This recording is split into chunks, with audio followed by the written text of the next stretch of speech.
आप फॉर्मूले खुद बनाओगे। देखो कैसे। अगला हम हेडिंग लगाएंगे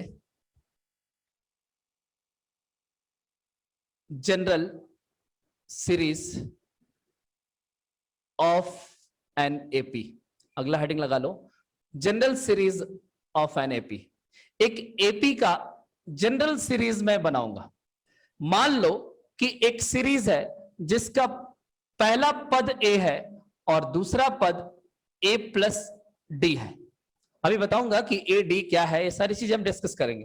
तो आप बताओ कि अगर किसी एपी के सीरीज का अगर आपको दो पद बता दिया जाए तो तीसरा पद आप खुद से लिख सकते हो? बोलो। जैसे मान लो कि मैंने आपसे कहा कि एक एपी के सीरीज का पहला पद 10 है और दूसरा पद 20 है, तो बताइए तीसरा पद कौन सा होगा? 30 होगा। आपने कैसे पकड़ा? क्योंकि यहां पे 10 का डिफरेंस चल रहा है। अगर ये सीरीज एपी में होगा तो 10 बढ़ता जाएगा। हम आपसे चौथा पद पूछें तब भी बता दोगे कि 40 होगा। पांचवा पद क्या होगा? 50 होगा। तो अगर किसी भी एपी की सीरीज का अगर दो पद बता दिया जाए तो आप आगे के सारे पद लिख सकते हो, आगे बढ़ा सकते हो। हाँ या ना? Yes sir. ठीक है।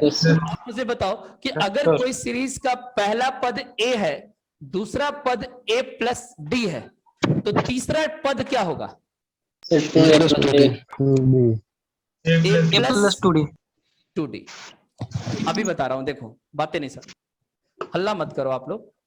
देखो यहां पे बंद करिए तुम भाई। ए से ए प्लस डी हुआ तो आप कह सकते हो कि डी प्लस किया गया। बोलो। ठीक है। और जब पहले और दूसरे पद में डी प्लस करके बनाया गया है तो फिर हम डी प्लस करेंगे तो ए प्लस डी में डी प्लस होगा तो ए प्लस टू डी बनेगा कि नहीं?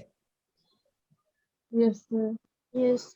तो आप मुझे बताओ कि नेक्स्ट टर्म में अगर हम डी प्लस करेंगे तो नेक्स्ट टर्म क्या आएगा? A plus three D. A plus three D. ठीक है। अब dash dash dash dash dash dash बात को समझना। हम इसको बोलेंगे फर्स्ट टर्म। क्या बोलेंगे? First term. First term. First term को हिंदी में बोलते हैं पहला पद। और ए प्लस बी को क्या बोलेंगे? Second term. सेकेंड टर्म का मतलब होगा हिंदी में दूसरा पद। और इसको क्या बोलेंगे? Third term.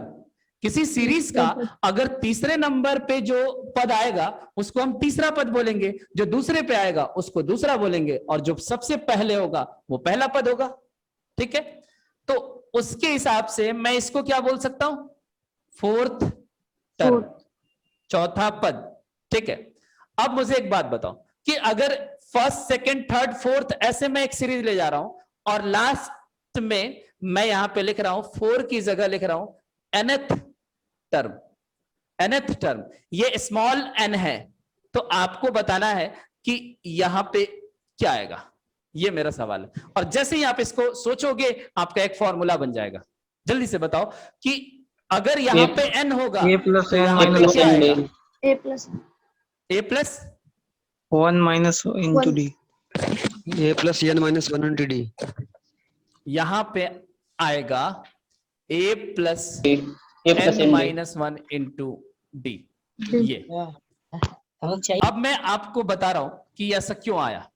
कितने बच्चे सोच रहे होंगे वो क्या लिख दिया सर ने? कुछ नहीं है, और आप खुद से सोच सकते हो। देखो कैसे। पहले पद में केवल ए आया, मैं कह सकता हूं कि पहला पद में डी 0 है। हाँ या ना? पहला पद में डी 0 है। ठीक है। दूसरा पद में डी का मान कितना है? 1। कुछ नहीं है तो 1। और तीसरा पद में डी कितना है? 2। चौथे पद में डी कितना है? 3। ठीक है।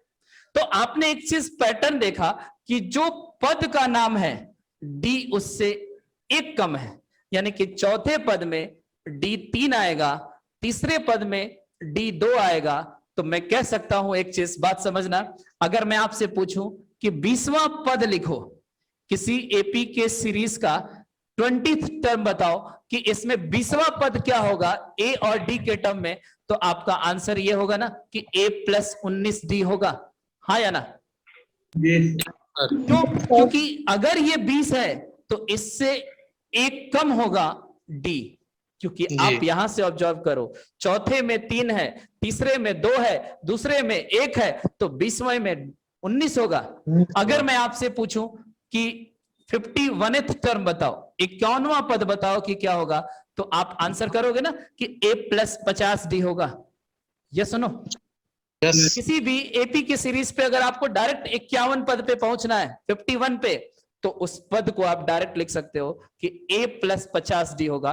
पैटर्न को समझना है कि जो पद का नाम होगा, नंबर होगा, उससे एक कम d आएगा और a तो सब में आएगा और वो एक ही आएगा, a एक ही बार रहेगा, d की वैल्यू कम ज्यादा होगा। तो जो पद का नंबर होगा उससे एक कम d आएगा और वो पद निकल जाएगा। बात यार, यही समझ? तो आप मुझे बताओ कि जो यहां पे n था, तो a तो मैंने लिख दिया, तो d की जो वैल्यू है वो n से एक कम होना चाहिए कि नहीं? बोलो। Yes, sir. a plus Yes, sir. n minus 1 होना चाहिए या फिर a प्लस एन डी होना चाहिए, हाँ या ना? बहुत बच्चे ये सोच रहे होंगे कि sir a plus N D, भाई a प्लस एन डी मैं लिख दूंगा तो मैं तो जो पद का नंबर है वही यहां रख दिया, जबकि ये गलत है, क्योंकि ये कहता है कि जो पद का नंबर होगा उससे एक कम डी आएगा। तो अगर ये n है तो यहाँ पे n माइनस 1 आएगा। तो यहां से आपका एक फॉर्मूला निकल कर आ रहा है, a plus N minus 1 into D. अब आगे बढ़ते हैं और इस फॉर्मूले को एक्सप्लेन करता हूं मैं, ध्यान से समझो, मैं इस सबको मिटा रहा हूं। तो एपी का जनरल सीरीज समझ आया ना, a प्लस डी के टर्म में लिखा जाएगा।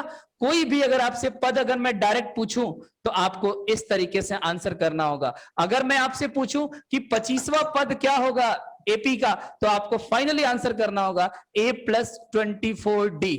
25वां पद मतलब d24 आएगा। तो ये बात आपके दिमाग में जाना चाहिए, आप खटाक से आंसर निकलना चाहिए। जब भी कोई सवाल में बात किया जाए 24वां पद बताओ तो a प्लस 23d आपके दिमाग में तुरंत आना चाहिए, ठीक है?